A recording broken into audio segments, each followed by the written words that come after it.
Welcome to another story made by Oracle One. The cruise ship was the Titanic of its time, a majestic colossus that cut through the Atlantic waves with all the elegance and power of a leviathan.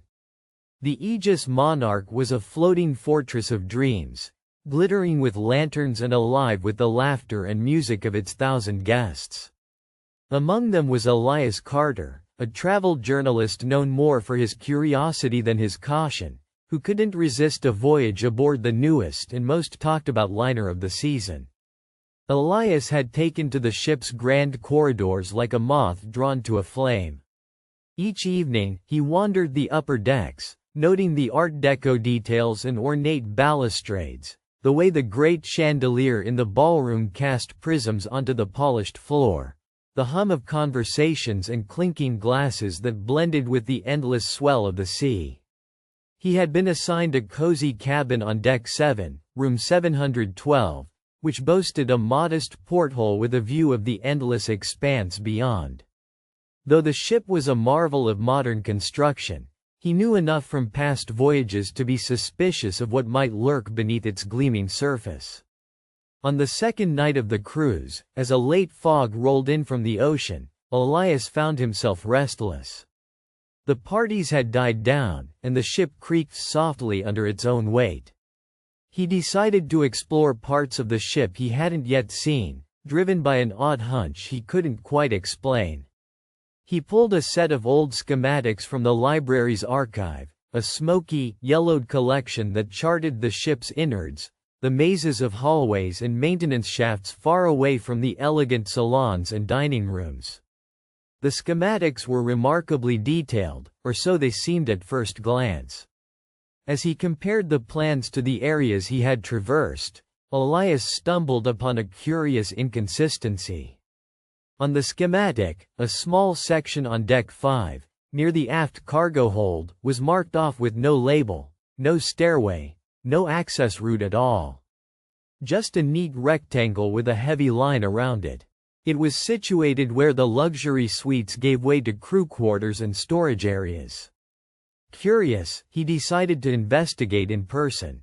The next morning, dressed in a gray jacket and sturdy shoes, Elias made his way down to the dimly lit maze beneath the ship.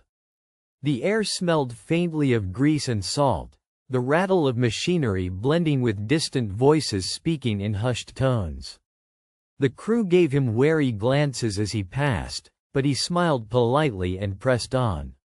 Following the schematic, Elias reached a narrow service corridor with pipes running overhead and floor plates worn to smoothness by years of foot traffic. At the end was a steel door, unmarked and solid-looking, which his map suggested should be sealed. To his surprise, the door was locked tight with no keypad or handle, just an ancient-looking padlock heavy with rust. He tested it, it did not budge. Elias's pulse quickened. What had the crew been hiding behind such a door? He hesitated for a moment, then noticed a small ventilation grill at floor level beside it. It was just large enough for him to peek through, but dark inside revealed no more than a shadowed expanse.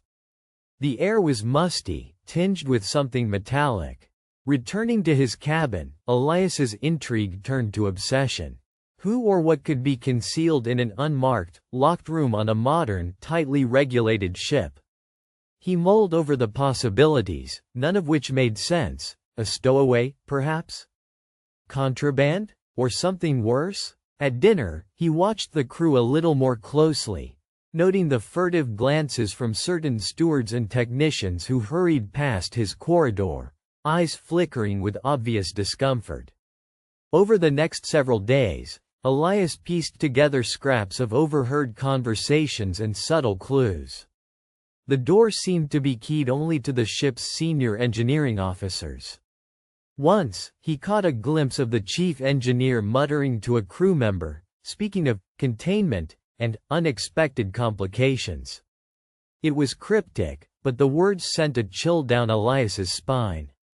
Something was being hidden, and it wasn't just cargo or machinery. His opportunity came on the fourth night. A massive thunderstorm had engulfed the ship, Winds howled and rain lashed like needles against the windows.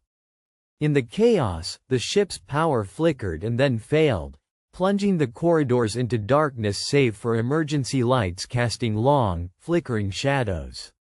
Elias grabbed a flashlight and sprang into action, knowing that such an event might shake loose truths that daylight concealed. Moving quickly through the emergency stairwells and hallways, Elias made his way to the mysterious door. The emergency lights cast an eerie glow on its flat steel surface. To his surprise, the padlock hung open, molten and bent, as if someone had forced it in a hurry.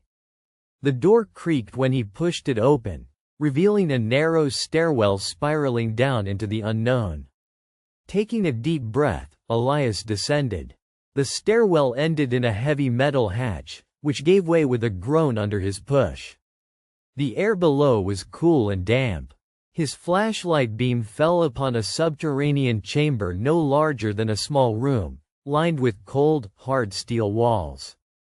But the most shocking sight was the figure sitting against the far wall. She was a young woman, probably in her late 20s, her clothes torn and dirty, hair tangled and grimy, but her eyes burned with fierce intelligence and fear.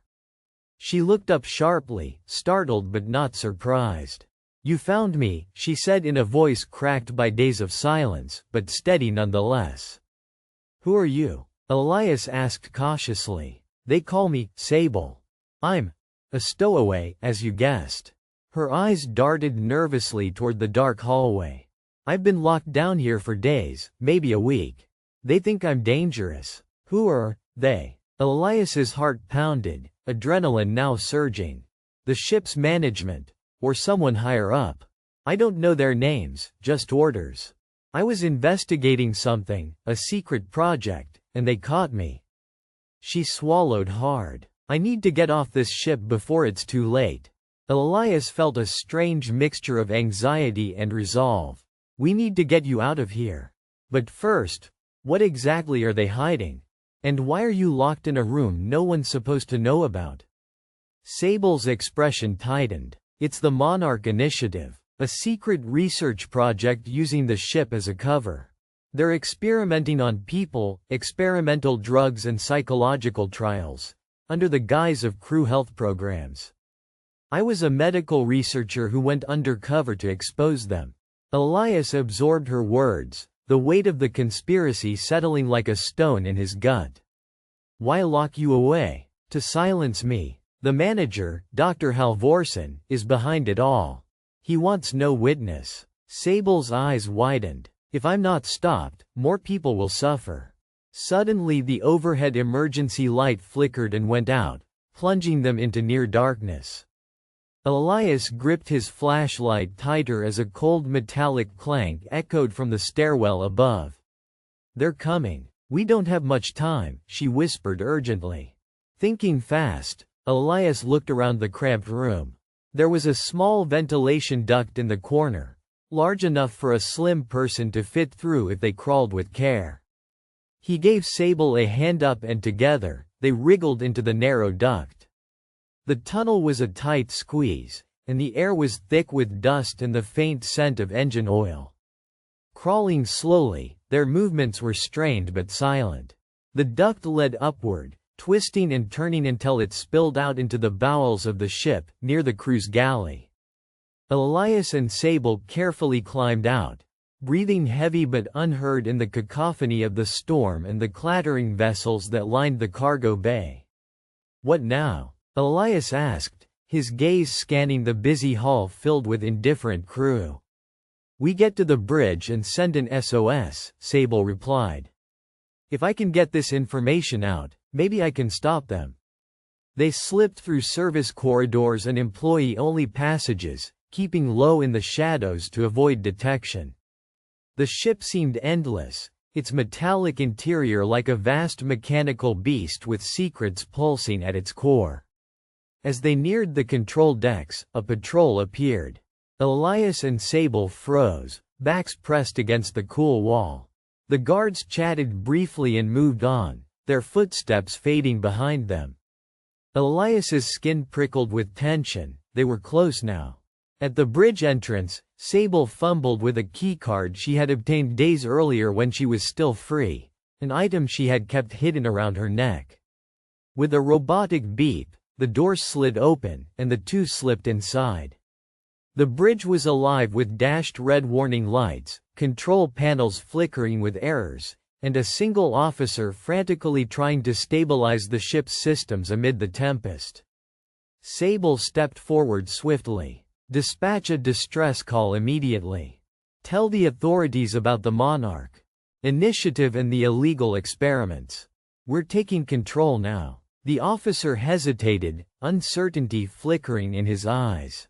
Then another figure emerged from the shadows, the ship's captain, face grave and authoritative. "I know who you are," he said coolly to Sable, "and I know your mission." Elias felt the air go thick. The captain's gaze was sharp, calculating. "This ship carries many secrets, Miss Sable, and some of them are necessary for national security. You don't understand what you've stumbled into." Sable's jaw clenched. Keeping people locked in cages is not security. It's a crime. A tense silence stretched across the bridge like an invisible wire ready to snap. The captain moved toward her, calm but commanding. "You'll have to come with us, for your own safety." "Safety?" Elias scoffed. "Or silence. We're sending the message now. Everyone will know." Suddenly the room shuddered violently as the ship lurched. A crash echoed from below decks, a secondary explosion or structural collapse, no one knew. The power flickered again. In the chaos, the captain swept toward the emergency console and pressed a code, opening an alternate communication channel. Elias seized the moment, lunged for the radio microphone. "This is Elias Carter and Sable. We're reporting illegal human experimentation aboard Aegis Monarch. We demand immediate investigation and rescue." Static crackled as the call went out over emergency channels. Somewhere, far away on shore, the alarms rang out. The captain cursed under his breath but was powerless to stop the transmission now. Suddenly, the ship's intercom crackled. "All passengers remain calm. There's been an unexpected incident. Crew are managing the situation." But Elias and Sable could see the truth in the captain's eyes. They would be hunted, hidden secrets exposed, and a struggle for control of the monstrous ship was only beginning. With a nod, Sable turned to Elias. "We have to get to the lifeboats. The crew will try to contain this, but we've given the world a chance." Moving swiftly, they slipped down corridors trembling with the aftershocks of the explosion, the storm now battering the vessel like a relentless beast. Behind them, shouts echoed. Men armed with security batons blocked hallways, but those corridors were a maze they knew well. As dawn rose, the storm's fury began to wane, leaving the Aegis Monarch listing slightly but still afloat. Elias and Sable reached the deck just in time to hear the approaching drone of rescue helicopters responding to their emergency calls. They climbed into a lifeboat, a rush of freedom flooding over them as the ship's mystery was finally being ripped open for the world to see. In the still moments after the chaos, Elias realized their story was no ordinary travel piece. It was a thread that could unravel powerful conspiracies. Together, he and Sable had uncovered a darkness in the heart of luxury, proving that sometimes the biggest secrets hide in the most unexpected places. For more stories, like and subscribe.